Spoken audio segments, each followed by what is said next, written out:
Hai guys, selamat berjumpa kembali di channel novel populer viral yang keren ini. Sebelum mengikuti kelanjutan kisah Dev atau Chen-Ping yang semakin seru dan mendebarkan ini, mohon bantuan kalian untuk subscribe, like, komen dan share video-video yang ada di channel ini ya. Perlu diketahui bahwa novel Perintah Kaisar Naga ini adalah termasuk kategori novel ongoing. Jadi waktu update dan jumlah bab setiap hari menyesuaikan dengan update dari autornya.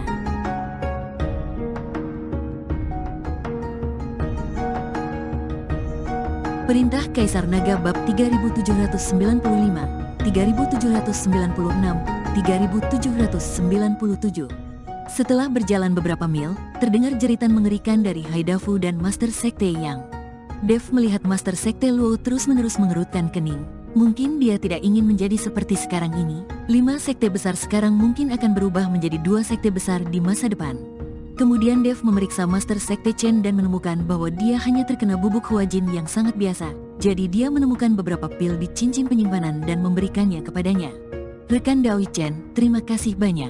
Jika bukan karena Anda, saya benar-benar tidak tahu bagaimana memecahkan situasi ini. Ketika saya kembali nanti, saya akan memastikan untuk membereskan semuanya. 5 sekte besar akan dibersihkan secara menyeluruh. Master Sekte Luo sepertinya tiba-tiba menjadi jauh lebih tua dalam sekejap, dia berkata sambil menghela nafas. Master Sekte Luo, Anda terlalu sungkan.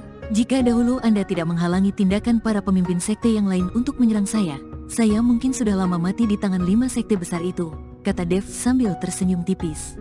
Master Sekte Luo tersenyum pahit, dia tidak menyangka bahwa ketika dia bersikeras untuk membiarkan Dev pergi, dia sebenarnya menyelamatkan hidupnya. Mungkin inilah yang disebut karma. Master Sekte Luo mengeluarkan sebuah batu dari tangannya. Yang aneh adalah batu ini memiliki 5 warna.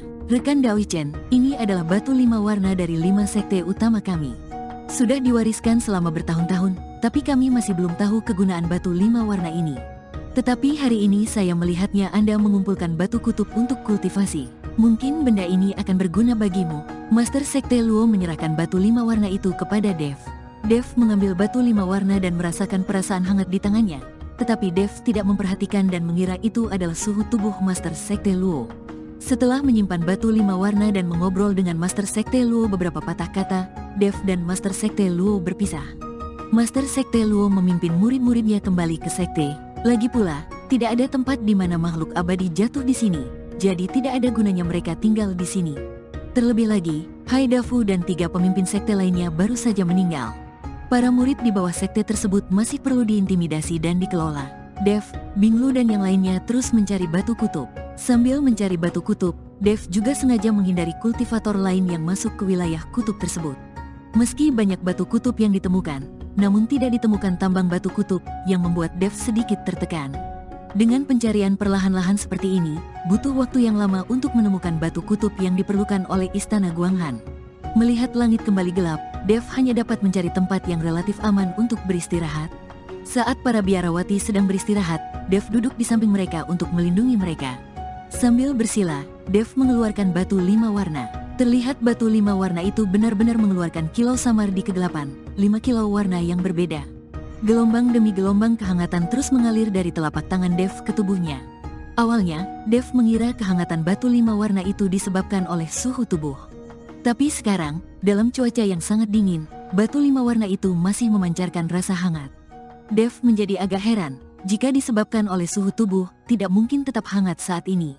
Dev mengamati dengan cermat dan menemukan bahwa selain 5 warna, tidak ada yang istimewa dari batu 5 warna itu, hanya mirip dengan batu biasa. Ukuran sebesar kepalan tangan, sangat mengkilap, sangat nyaman dipegang di tangan dalam cuaca dingin yang ekstrim seperti ini. Dev mencoba memasukkan sedikit energi spiritual ke dalam batu 5 warna, tetapi tidak ada efek apapun, dia tidak bisa mengungkapkan apapun. Batu yang aneh, Dev menatap batu 5 warna itu, kemudian tiba-tiba memeras keras dengan tangannya, mencoba memecahkan batu itu untuk melihat apa yang ada di dalamnya. Tetapi meskipun Dev menggunakan seluruh kekuatannya, dia bahkan tidak bisa memecahkan batu itu, yang membuatnya bingung sejenak. Harus diketahui bahwa dengan kekuatannya saat ini, dia bisa dengan mudah meledakkan gunung dengan satu pukulan. Tetapi saat ini dia tidak bisa menghancurkan batu sekecil itu sama sekali. Dev memainkan batu 5 warna itu selama 1 jam penuh, tetapi masih belum bisa melihat apa-apa. Harus diingat bahwa benda yang diwariskan oleh 5 sekte besar ini tidak mungkin hanya pecahan batu yang tidak berguna. Tapi Dev juga tidak tahu kegunaan batu ini. Tuan Chen, apa yang Anda lihat? Lan Yingying mendekat dan duduk di sebelah Dev. Dev melirik ke arah Lan Yingying tetapi tidak berkata apa-apa. Dia masih sedikit tidak suka kepada wanita ini. Melihat Dev seperti itu, Lan Yingying mengambil inisiatif untuk meminta maaf. Tuan Chen, saya benar-benar minta maaf. Karena ketidaktahuan dan kesengajaan saya, para biarawati itu menderita kerugian dalam 2 hari terakhir ini. Terima kasih telah menyelamatkan saya, juga terima kasih atas penyelamatan Anda. Saya tahu saya memiliki prasangka terhadap Anda. Lan Yingying meminta maaf dengan tulus. Dia juga telah menyadari keistimewaan Dev saat ini. Jika bukan karena Dev, bukan hanya dia, bahkan para biarawati itu mungkin tidak akan menemukan batu kutub itu atau bahkan mungkin tidak bisa bertahan hidup sampai sekarang. Jangan bicarakan lagi tentang masa lalu. Dev melihat Lan Yingying dengan tulus meminta maaf. Jadi dia tidak berkata apa-apa lagi. Bagaimanapun, Lan Yingying pada dasarnya tidak buruk. Tuan Chen, saya tahu Anda sudah lama melihat batu itu. Apakah ada yang istimewa dari batu ini? Lan Yingying melihat batu 5 warna di tangan Dev dan bertanya. Batu ini selalu hangat. Saya ingin memeriksa apa yang ada di dalamnya, tetapi saya tidak dapat menemukannya sama sekali. Kata Dev sambil menyerahkan batu 5 warna itu kepada Lan Yingying. Lan Yingying mengambil batu 5 warna itu dan segera berteriak, panas sekali. Lan Yingying melemparkan batu 5 warna itu ke tanah. Ada lapisan salju dan es tebal di tanah. Tetapi setelah batu 5 warna itu jatuh, bahkan saljunya pun benar-benar terbakar. Melihat pemandangan aneh ini, mata Dev langsung melebar dan dia mengambil batu 5 warna itu. Itu tidak panas sama sekali. Dev sangat bingung, mengapa Lan Yingying mengatakan bahwa batu 5 warna ini sangat panas. Lan Yingying dengan hati-hati mendekati batu itu dengan tangannya, tetapi segera mundur ketika dia mendekat. Saya bisa merasakan gelombang panas dari dalam batu itu, terlalu panas, kata Lan Yingying. Dev sedikit bingung sekarang, dia tidak mengerti apa yang sedang terjadi.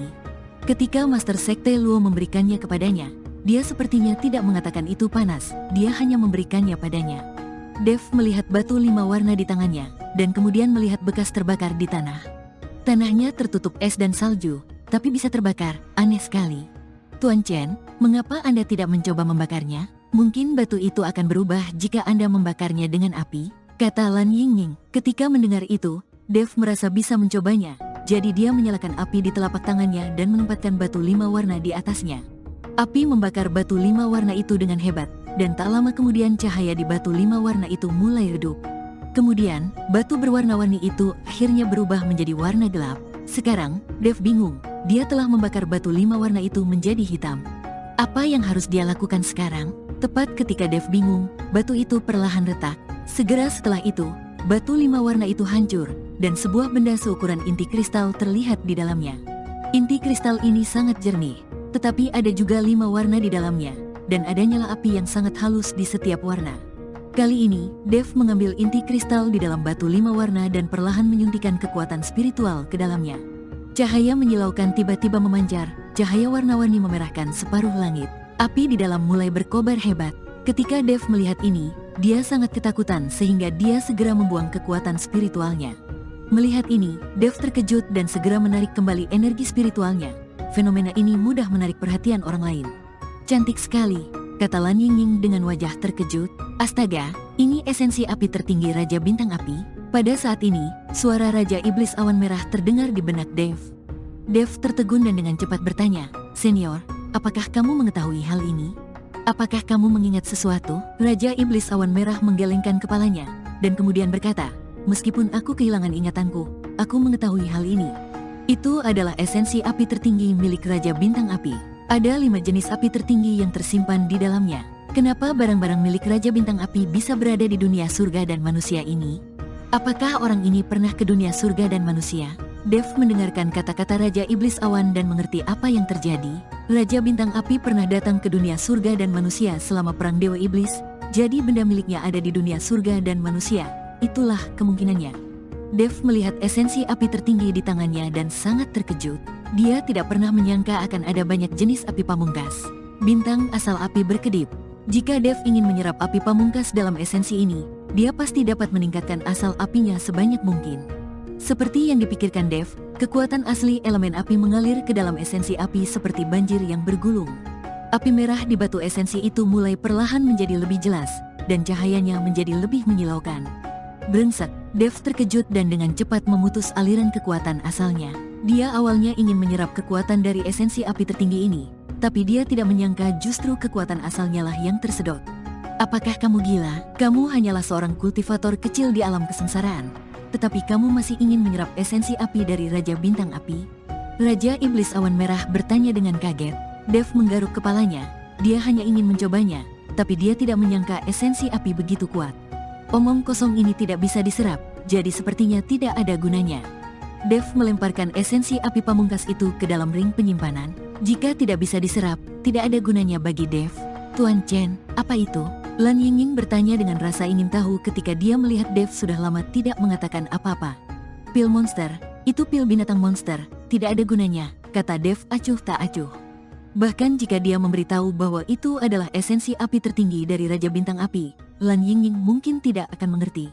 Tepat setelah Dev selesai berbicara, tiba-tiba terdengar suara yang menembus udara. Seseorang mendekat. Dev mengerutkan kening dan segera menjadi waspada.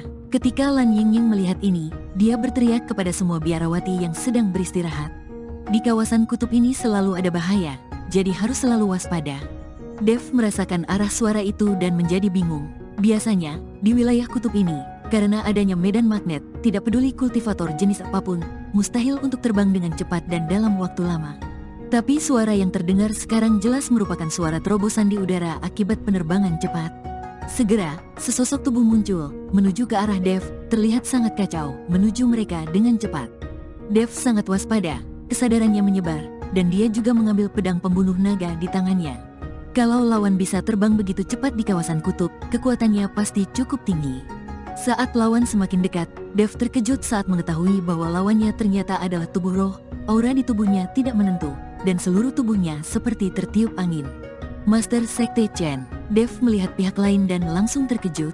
Melihat tubuh fisik Master Sekte Chen telah lama menghilang, dan kini hanya ada jiwa yang tersisa, Dev akhirnya tahu mengapa pihak lain bisa terbang. Namun, Dev tidak mengerti mengapa Master Sekte Chen menjadi seperti ini. Padahal belum lama mereka berpisah dari Master Sekte Luo dan yang lainnya. Master Sekte Chen jelas panik dan tidak memperhatikan Dev dan yang lainnya sama sekali. Mungkin dia belum beradaptasi dengan identitasnya sebagai jiwa, jadi dia terbang tidak menentu. Master Sekte Chen. Dev melompat dan berteriak kepada Master Sekte Chen. Master Sekte Chen terkejut, dan ketika dia melihat itu adalah Dev, dia menangis bahagia. Rekan Dao Chen, tolong, teriak Master Sekte Chen. Bersambung.